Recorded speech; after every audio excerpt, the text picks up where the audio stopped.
हम लोग पढ़ रहे थे संदन यंत्र के बारे में। संदन यंत्र हम लोग ने देख लिया। अब आते हैं नेक्स्ट ताल यंत्र के बारे में। तो ताल यंत्र कुल कितने प्रमाण का होता है? ताल यंत्र जो होता है वो 12 अंगुल के प्रमाण का होता है। ठीक है, 12 अंगुल प्रमाण, 12 अंगुल प्रमाण। ठीक है, तो फिर से रिवाइज करते हैं कि जो स्वास्तिक यंत्र था वो 18 अंगुल प्रमाण का था।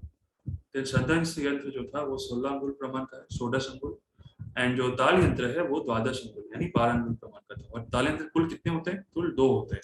ठीक है, एक ताल एंड द्विताल। जैसे हम लोग ने इसमें पढ़ा कि जो संदन यंत्र था वो 2 टाइप्स का, दैट इज सनिग्रह एंड अनिग्रह। सनिग्रह का मतलब जिसमें हैंडल प्रेजेंट होता है जो यंत्र में, एंड विदाउट हैंडल उसको हम लोग बोलते हैं अनिग्रह। एंड जो ताल यंत्र होता है दैट इज एक ताल एंड द्विताल। ठीक है, तो संदन यंत्र जो होता है उसको हम लोग मॉडर्न से कोरिलेट करते हैं, दैट इज फोर्सेप्स से, टूथ फोर्सेप रहता है या फिर नॉर्मल जो फोर्सेप रहता है उसको हम लोग मॉडर्न से कोरिलेट करते हैं। एंड ताल यंत्र जो होता है वो स्कूप यानी जो स्पून होता है, जो स्कूप होता है, जो यूज होता है मॉडर्न में। ठीक है, कोई भी अगर मान लो ईयर में या नोज में अगर कोई यूज करना है, कोई अगर एब्नॉर्मलिटी है या फिर उसमें अगर यूज हम करते हैं जो स्कूप, वो वाले मॉडर्न से कोरिलेट करते हैं मेनली। तो ताल यंत्र क्या था? 12 अंगुल प्रमाण यानी 12 अंगुल प्रमाण है इसका। और कहाँ पे यूज करते हैं मेनली? कर्ण, नासा, नाड़ी, शल्य, आहार। तो जो कर्ण में, नासा में, नाड़ी में, यानी कर्ण, नासा, नाड़ी, कर्ण, नासा और नाड़ी के शल्यों में शल्य को निकालने के लिए हम लोग जो यूज करते हैं दैट इज ताल यंत्र। ठीक है, तो ऐसे ही क्वेश्चन पूछेगा कि कान में, नास में, नाड़ी में अगर शल्य प्रेजेंट है तो कौन सा यंत्र यूज करते हैं? तो ताल यंत्र यूज करते हैं। अस्थि में अगर कोई शल्य प्रेजेंट रहा तो उसको क्या यंत्र यूज करते हैं? स्वास्तिक यंत्र यूज करते हैं। ठीक है, देन हम लोग ताल यंत्र में हम लोग देखे 12 अंगुल प्रमाण का है। अब देखो हम लोग आते हैं कि नेक्स्ट दैट इज नाड़ी यंत्र। नाड़ी यंत्र के बारे में आते हैं। ये होता है टोटल 20 इन नंबर। ठीक है, नाड़ी यंत्र टोटल 20 इन नंबर और इसका कोई ऐसा प्रमाण नहीं बताया। जैसे हम लोगों ने देखा कि स्वास्तिक में टोटल 18 अंगुल प्रमाण बताया है, ताल में 12 अंगुल प्रमाण बताया है, बट नाड़ी यंत्र में ऐसा कोई भी प्रमाण नहीं बताया। इसमें यह बताया कि आवश्यकता अनुसार या यथा अनुसार यानी इनको जितना जरूरत है उसके अकॉर्डिंगली साइज जो है उसका डिफर करता है। अगर कोई डीप सीटेड कोई मान लो एबनॉर्मलिटीज है या डीप सीटेड जिसको हमको जाना है, ठीक है, अगर नाड़ी यंत्र यूज करना है ऐसे कई जगह पे, तो वहां पे हम लोग नाड़ी यंत्र का जो लेंथ है, लंबाई, वो बढ़ जाएगा। अगर सुपरफिशियली है तो उसका साइज क्या है? कम हो जाएगा। ठीक है, तो ये कौन सी जगह पे यूज करते हैं नाड़ी यंत्र? मेनली जो स्रोतोगत शल्य है, ठीक है, रोग दर्शन में, मान लो कोई ऐसा डिजीज है, मान लो कोई फिस्चुला है, ठीक है, फिस्चुला का ट्रैक दिखना है, तो वो देखने के लिए मेनली कैसा होता है? देखो ऐसा एक दूरबीन की तरह होता है मेनली। ठीक है, नाड़ी यंत्र। तो फिस्चुला का मान लो कोई ट्रैक है, उसको देखने के लिए हम लोग कौन सा यंत्र यूज करते हैं? नाड़ी यंत्र। तो उसका रोग दर्शन यानी रोग कितना बड़ा है, कितना ट्रैक कितना बड़ा है, उसको देखने के लिए हम लोग नाड़ी यंत्र यूज करते हैं। चूषणार्थ, तो चूषणार्थ करने के लिए नाड़ी यंत्र यूज होता है। क्रिया या अर्थ यानी जो क्रिया या जो हम लोग काम कर रहे हैं, यानी एक तो हो गया हमारा श्रोतोगत शल्य को देखने के लिए, नेक्स्ट जो होता है रोग के देखने के लिए रोग दर्शन, तीसरा जो होता है दैट इज हम लोग चूषण कर्म करते हैं। ठीक है, उसके लिए नाड़ी यंत्र यूज होता है। और क्रिया अकॉर्डिंग डिफरेंट कर्म के अकॉर्डिंगली हम लोग, मतलब डिफरेंट रोग के अकॉर्डिंगली हम लोग नाड़ी यंत्र आवश्यकता अनुसार हम लोग यूज करेंगे। ठीक है, तो ये कैसे याद करेंगे? सोरो क्रिया का कोड है, इससे याद कर सकते हो कि सोरो क्या, स से श्रोतोगत शल्य को देखने के लिए, रोग से रोग दर्शन, क्रिया से क्रिया शोकार्थ एंड आ से आचूषण कर्म। तो ये हो गया नाड़ी यंत्र का कर्म, या ये होता है इसका मतलब फंक्शन यार, कि हम लोग नाड़ी यंत्र किस किस पे हम लोग यूज करते हैं, कौन कौन से शल्य को निकालने के लिए हम लोग यूज करते हैं। ठीक है, बस इसका ये याद रखना कि इसका वैसा कोई प्रमाण मेंशन नहीं किया हुआ है। नेक्स्ट नाड़ी के बाद हम लोग आते हैं, और यहाँ पे देख लो नाड़ी यंत्र क्या क्या होते हैं, श्लोक नंबर 14 पे दिया हुआ है। तो देखो यहाँ पे भगंदर नाड़ी यंत्र, अर्शो यंत्र, व्रण यंत्र, उत्तर बस्ती यंत्र। ठीक है, टोटल 20 यंत्र के नाम बताया, ये याद नहीं करना है उतना। ठीक है, ये यूजी के लिए जरूरत नहीं है, बस देख लो एग्जाम्पल देख लो क्या क्या है। मूत्र वृद्धि यंत्र, दाकोदय यंत्र, निरुक्त प्रकाश यंत्र, सन्निरोधोदय यंत्र, अलाबु यंत्र, श्रृंग यंत्र। तो ये याद रखना कि अलाबु और श्रृंग जो यंत्र नाड़ी यंत्र है वो यहाँ पे मेंशन है, बट यहाँ पे जलौका का यंत्र यहाँ पे नहीं दिया हुआ है। जलोका हम लोग अनुशस्त्र के, जब हम लोग शस्त्र पढ़ेंगे तो वहां पे जलोका पढ़ेंगे। तो यहाँ पे जलोका का यंत्र के बारे में नहीं दिया हुआ, बस अलाबो स्ट्रिंग का यंत्र नाड़ी यंत्र के अंदर दिया हुआ है, ठीक है। और ये सारे यंत्र के एग्जाम्पल देख लेना है। और यहाँ पे बहुत सारे प्रमाण बताया है कि वस्ती यंत्र कितने होते हैं, ठीक है। ये सारे यूजी के लिए नहीं लगेगा और क्वेश्चन यहाँ से नहीं पूछते, जस्ट पूछते हैं कि नाड़ी यंत्र क्या होता है, ऐसे शॉर्ट में क्वेश्चन आ सकता है। उसे प्रमाण कितने होते हैं, प्रमाण उसमें बताया है कि नहीं बताया, और कौन से कर्म में यूज होता है ये बताया। उसके बाद कौन सा नाड़ी यंत्र, जैसे एग्जाम्पल के तौर पे ये सब याद रखना है, और कौन सा यंत्र कितना होता है ये सारे याद नहीं करना है, ठीक है, यूजी के लिए। नेक्स्ट आते हैं शलाका यंत्र। तो शलाका यंत्र कुल 28 प्रकार के होते हैं, हम लोग ने देखा। तो ऐसे एग्जाम में यूजी में ऐसा नहीं पूछता है कि तुम लोग 2800 नाम तुम लोग लिखो कि शलाका यंत्र क्या क्या होते हैं, ठीक है। तो नॉर्मली क्या याद करना है, शलाका का कुल कितने नंबर का होता है, 28, टोटल 28 होते हैं। और इसके बाद यहाँ तुमको ये बताया है कि ये क्या होता है, नाना प्रकाराणी नाना प्रयोजनानि। तो इसका बहुत डिफरेंट डिफरेंट टाइप्स के होते हैं, और डिफरेंट इनका प्रयोजन होता है, डिफरेंट यूज होता है, नाना प्रकार के होते हैं। बट देखो वहीं पे नाड़ी यंत्र के पास क्या लिखा है, अनेक प्रकाराणी अनेक प्रयोजनानि। दोनों में डिफरेंस है। नाड़ी यंत्र में देखो लिखा है अनेक प्रकाराणी अनेक प्रयोजनानि, बट जो थोड़ा शलाका यंत्र है वो नाना प्रकाराणी नाना प्रयोजनानि, नाना प्रकार के होते हैं और नाना प्रयोजन इसके होते हैं शलाका यंत्र के, ठीक है। तो इसके बाद कुछ शलाका यंत्र के बारे में बस नाम याद कर लो।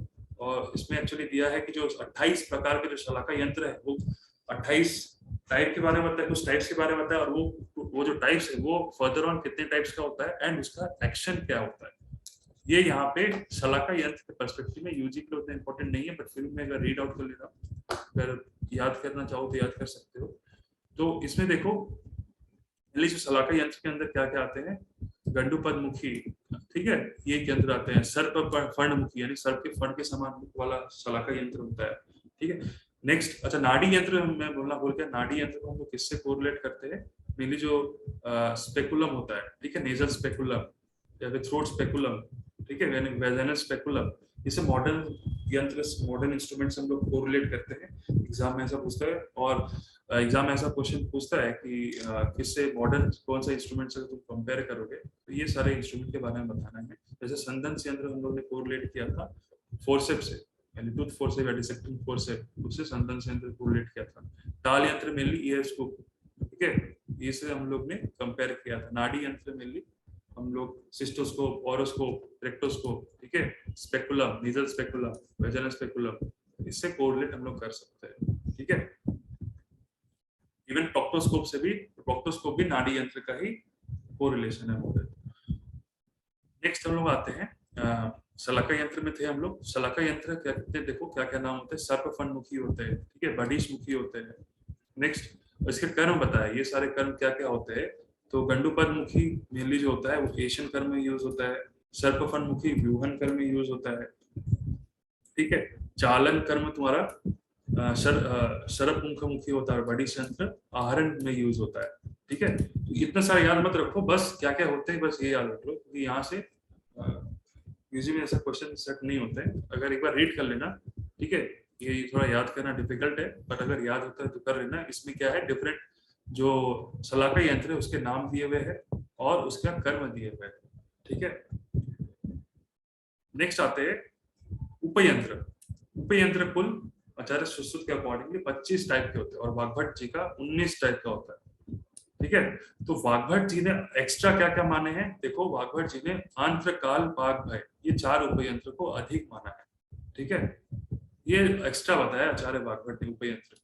तो उपयंत्र बेसिकली क्या क्या होते हैं, मेनली जो रस्सी होता है, पट होता है, चर्म होता है, अंतरछार, लता, वस्त्र, अस्थीला, ठीक है, पत्थर, पाणीतल, पादतल, अंगुली, जीवा, दांत, नख, मुख, बाल, अश्वकंठ, ठीक है, यानी वृक्ष, वृक्ष का शाखा, स्टीवन, प्रहवरण, हर्ष, आयस्कांत, क्षार, अग्नि, भेषज, ये सारे उपयंत्र के अंदर माना है आचार्य सुश्रुत ने। तो उपयंत्र के अंदर जो बच गया बाकी सारे, उसको वो सब आचार्य सुश्रुत ने माना है, टोटल 25। तो उपयंत्र का एक अलग से ही शॉर्ट नोट आ सकता है, ठीक है, तो वो याद ये सारे नाम जो है 25 नाम अगर याद होता है तो कर लेना, एटलीस्ट 15-20 नाम तो याद कर ही लेना उपयंत्र के अंदर क्या क्या आता है। जैसे तुम्हारा इसके अंदर बहुत एक्स्ट्रा बस ये याद क्या है, ये याद रख लेना कि एक्स्ट्रा जो वाग्भट जी है आंत्रकाल भय और पाक, आंत्रकाल भय पाक को आचार्य वाग्भट ने एक्स्ट्रा माना। और यहाँ से उपयंत्र ये याद करना होगा तुम लोग, ठीक है। यहाँ से उपयंत्र 25 नाम है, ये याद करना है। और इसमें देखना जलोका के बारे में नहीं दिया यहाँ पर भी, जलोका नहीं माना है। छाद अग्नि भेषज को उपयंत्र माना है, जलोका यहाँ पे नहीं दिया हुआ, याद रखना, ठीक है। तो ये हो गया उपयंत्र। नेक्स्ट आते हैं हम लोग, देखो कर्म, यंत्रों के कार्य। तो हम लोग ने पढ़ा था जीडी के गुण दोष कर्म 6, 12 एंड 24। तो 24 कर्म होते हैं यंत्र का। तो एग्जाम में कभी ऐसा पूछा नहीं है यंत्र के कर्म के बारे में लिखो, तो अगर इनकेस अगर पूछ देता है तो ये 24 नाम तुम लोग याद करना पड़ेगा, ठीक है। ये याद करना होगा नाम, ठीक है। तो जैसे कि जो नाम है देखो, पहला निर्घातन, निर्घातन है, ठीक है। नेक्स्ट उसमें तुम्हारा नाम, इसमें थोड़ा सा ऐसा दिया हुआ है, पर इंग्लिश जो बुक है अगर उसको तुम लोग फॉलो करोगे तो उसमें थोड़ा सा इजी करके दिया हुआ है, वहां से नाम याद हो जाएगा। अगर बुक है तो उसको तुम फॉलो कर सकते हो मेनली। जैसे निर्घातन जो है वो पहला नाम पता है यंत्र को करना, मतलब निर्घातन यूज में होता है यानी शेकिंग एंड देन पुलिंग। फिर पूरन है यानी फिलिंग में यूज होता है। नंबर थर्ड जो है वो बंधन, बैंडेजिंग करने में यंत्र यूज होता है। व्यूहन यानी कलेक्टिंग एट वन प्लेस। वर्तन, वर्तन मीन्स रोलिंग। देन चालन, उसके अंदर फिर विवर्तन, विवरण, पीड़न, फिर मार्ग विशोधन, देन विकर्षण, फिर आहरण, आंछन, उन्नमन, भिन्नमन, फिर इसके बाद क्या है भंजन, ठीक है। फिर उन्मथन, आचूषण, एषण, दारण, ऋजुकरण, देन प्रक्षालन, प्रधमन, लास्ट में है ब्रह्मांड। ब्रह्मांड मतलब धोना यानी मॉपिंग या स्वीपिंग। तो ये 24 कर्म मेनली क्वेश्चन यहाँ से नहीं पूछता, अगर नहीं भी करोगे चलेगा, बस एक बार देख लेना क्या क्या है, ठीक है। जो क्वेश्चन पूछता है वो यंत्र दोष पूछता है। टोटल 12 टाइप्स के यंत्र दोष है, वो 2021 में आया था शॉर्ट में यंत्र दोष के बारे में। तो देखो यंत्र दोष कुल 12 टाइप्स के होते हैं। क्या क्या है देखो, अति स्थूलम, असारम, अति दीर्घम, अति राशम, अग्राही, विषमग्राही, वक्र शिथिलम, अत्युन्नतम, मृदु क्रील, मृदु मुख, मृदु मृदुपाशम, द्वादश यंत्र दोष। यानी 12 टाइप्स के यंत्र के दोष होते हैं। यानी क्या क्या है, अति स्थूलम, तो यंत्र क्या है अति स्थूल ना हो, अति स्थूल अगर होगा तो वो यंत्र दोष होता है। असारम यानी उसमें अशुद्ध लोहा नहीं, मतलब वो ठीक ठाक से जो यंत्र है, जो मटेरियल है उससे ना बना हुआ हो, ठीक है। या फिर अति दीर्घ यानी अति लंबा होगा यंत्र, तो वो दोष होता है। अति राशि मगर बहुत ही छोटा हो। अग्राही, अगर मान लो यंत्र ऐसा बना है, यंत्र ऐसा है उसको हम लोग पकड़ ही नहीं पा रहे, ठीक है। विषमग्राही, ठीक है। विषमग्राही मीन्स कभी पकड़े कभी ना पकड़े, यानी उसको हम पकड़ ही पा रहे हैं, फिर कभी कभी टाइम उसको नहीं भी पकड़ पा रहे, तो ऐसा यंत्र नहीं होना चाहिए। अगर ऐसा यंत्र उसको त्याग देना है। वक्रम, वक्रम मीन्स थोड़ा टेढ़ा अगर यंत्र हो तो यंत्र के दोष होते हैं। शिथिलम, यंत्र ऐसा है कि उसके जितने सारे नट है पुर्जे वो सारे ढीला है, खुल जा रहा है यंत्र, ऐसा यंत्र है, तो ये होता है यंत्र के दोष। देन शिथिलम, शिथिलम, देन अति उन्नतम, वक्र शिथिलम एक साथ है, वक्र शिथिलम, अति उन्नतम, अति उन्नतम मीन्स जिसमें जो थोड़ा जो कील है उसका वो थोड़ा उठा हुआ हो। नेक्स्ट मृदु कील, मृदु मुख, मृदु पाशम, तो मृदु कील यानी जो उसका जो कील है वो थोड़ा शिथिल है। मुख क्या उसका थोड़ा ज्यादा मृदु है यानी मुलायम उसका मुख है। और लास्ट में मृदु पाशम, मृदु पाशम मतलब होता है मतलब कि वो जो उसका जो ये मतलब उसका जो जिस मटेरियल से बना है वो पूरा मृदु है, मतलब ठीक ठाक से नहीं बना है। तो ये टोटल 12 दोष होते हैं यंत्र के। तो ये नाम याद रखना है, यंत्र का गुण याद रखना है, यंत्र का दोष याद रखना है। यंत्र का कर्म, यंत्र का कर्म से उतना क्वेश्चन नहीं आता है, बस एक बार देख लेना। लास्ट जब हम लगाते हैं, अच्छा यहाँ पे जो अष्टांग जो शंकराचार्य जी है उन्होंने 8 यंत्र दोष माना है, ठीक है। जो आचार्य सुश्रुत ने उन्होंने 12 यंत्र दोष माना है, वही आचार्य वाग्भट जी यानी वृद्ध जो वाग्भट है वो टोटल 8 यंत्र दोष मानते हैं, ठीक है। तो उनका कुछ ऐसा होता है 688 ऐसे कुछ है, if I am not wrong. तो उन्होंने क्या माना है, उन्होंने जो 6 यंत्र के गुण माने हैं, ठीक है। और आई थिंक 6815 है, मुझे एक बार चेक कर लेना है कि वाग्भट जी ने क्या बताया है। 6815, ठीक है। तो जो 6 होता है यंत्र गुण बताया है, 8 जो है वो यंत्र दोष माना है, और जो 15 होता है वो यंत्र के कर्म माना है, ठीक है। नेक्स्ट हम लोग देखो आते हैं इसमें श्लोक नंबर 21। तो देखो यहाँ पे श्लोक नंबर 22 में 22 आते हैं। देखो इसमें क्या है, यहाँ पे 2 पॉइंट याद रखना है। ठीक है, यहाँ पे 2 पॉइंट याद रखना है। इस श्लोक नंबर 21 में ये बताया है कि जो 18 अंगुल वाला यंत्र जो लंबा है उसको सबसे प्रशस्त माना है या उसको श्रेष्ठ माना है। तो 18 अंगुल वाला लंबा कौन सा हमारा यंत्र था, बोलो? 18 अंगुल वाला ब्रह्मांड का यंत्र, हाँ स्वास्तिक यंत्र था 18 अंगुल वाला यंत्र। तो उसको प्रशस्त माना है आचार्य सुश्रुत में। अगर 6 यंत्र में कंपेयर करें कौन सा श्रेष्ठ है, तो स्वास्तिक यंत्र श्रेष्ठ है। ठीक है, बट यहाँ पे जो सबसे श्रेष्ठ ऐसा बताया है मेनली जो मैंने इसमें देखो क्या बताया है कि सिंहमुख यंत्र के बारे में बताया है कि जो शल्य बाहर से दिखाई देता है उसको हम लोग किससे निकालते हैं, मेनली सिंहमुख यंत्र से। यहाँ पे ये बताया है, ये देखो एक शल्य है वो अगर सुपरफिशियली प्रेजेंट है और एक डीप प्रेजेंट है। ठीक है, अगर मान लो सुपरफिशियली प्रेजेंट है तो उसको हम लोग किस कौन यंत्र से निकालेंगे, उसको हम लोग सिंहमुख यंत्र से निकाल लेंगे। यानी जो दृश्य है, जो शल्य जो दृश्य है यानी देख पा रहे ऊपर से, उसको हम लोग सिंहमुख यंत्र से बाहर निकालेंगे। और जो गुड़ है, और जो गुड़ यानी कि जो डीप सीटेड है, उसको हम लोग किससे निकालेंगे, कंक मुख से निकालेंगे। तो जो डीप सीटेड है उसको हम लोग कंक मुख यंत्र से बाहर निकालते हैं। ठीक है, जो छिपा हुआ जो शल्य है उसको हम लोग कंक मुख यंत्र से बाहर निकालेंगे। और फिर देखो लास्ट में यही आचार्य सुश्रुत जी ने बताया कि जो प्रधान यंत्र होते हैं वो कंकमुख यंत्र होते हैं, और जो प्रधान तम होते हैं वो होता है हस्त। ठीक है, ये जहां मैं यहाँ पे बताया, दैट इज जो प्रधान यंत्र है, जो प्रधान यंत्र है दैट इज कंकमुख, अगर तम आ जाता है फिर वो हस्त हो जाता है। ठीक है, नेक्स्ट जो मॉडर्न कोरिलेशन से एक बार हम लोग देख लेते हैं, मॉडर्न कोरिलेशन से कौन कौन सा यंत्र देखो कोरिलेट हुआ है। तो देखो जितने सारे फोर्सेप है, ठीक है, कॉचर्स फोर्सेप, ठीक है, एलिस टिश्यू फोर्सेप, ठीक है, बैपकॉस टिश्यू फोर्सेप, तो ये सारे फोर्सेप क्या होते हैं, स्वास्तिक यंत्र से हम लोग कोरिलेट करते हैं। ठीक है, नेक्स्ट जो हम लोग देखते हैं संदंश यंत्र, जैसे मैंने बोला सनिग्रह और अनिग्रह यंत्र होता है। देखो सनिग्रह में थोड़ा लॉक है, इसमें अनिग्रह में नहीं है।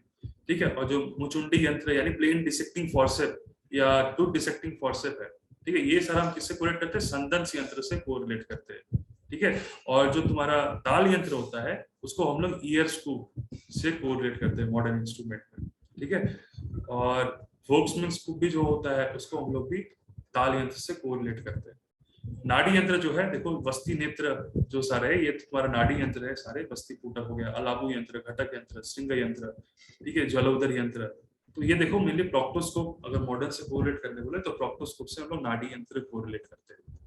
नेक्स्ट, और नाड़ी यंत्र के अंदर क्या आता है, डिफरेंट टाइप से जो हम लोग कैथेटर यूज करते हैं। ठीक है, मेलोकॉर्ड्स कैथेटर, देन फोलिस कैथेटर, कॉर्बेट ड्रेन, ठीक है, ये सारे हम लोग नाड़ी यंत्र से कोरिलेट करते हैं। तो तुम लोग एक बार इसको रीड कर लेना कि कॉर्बेट जो ड्रेन होता है ये कैसे काम करता है, इसका कैसा रोल है, फोलिस कैथेटर का कैसा रोल है, क्या रोल है।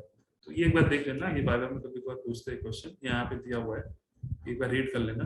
ठीक है, देन जो कैथेटर है उसको पूरा नाम क्या बोलते हैं, रेड रबर कैथेटर। ठीक है, जो सारे कैनुला है या लंबर पंचर नीडल है, स्कैल्प फिन सेट होते हैं, वो सब नाड़ी यंत्र से हम लोग कोरिलेट करते हैं।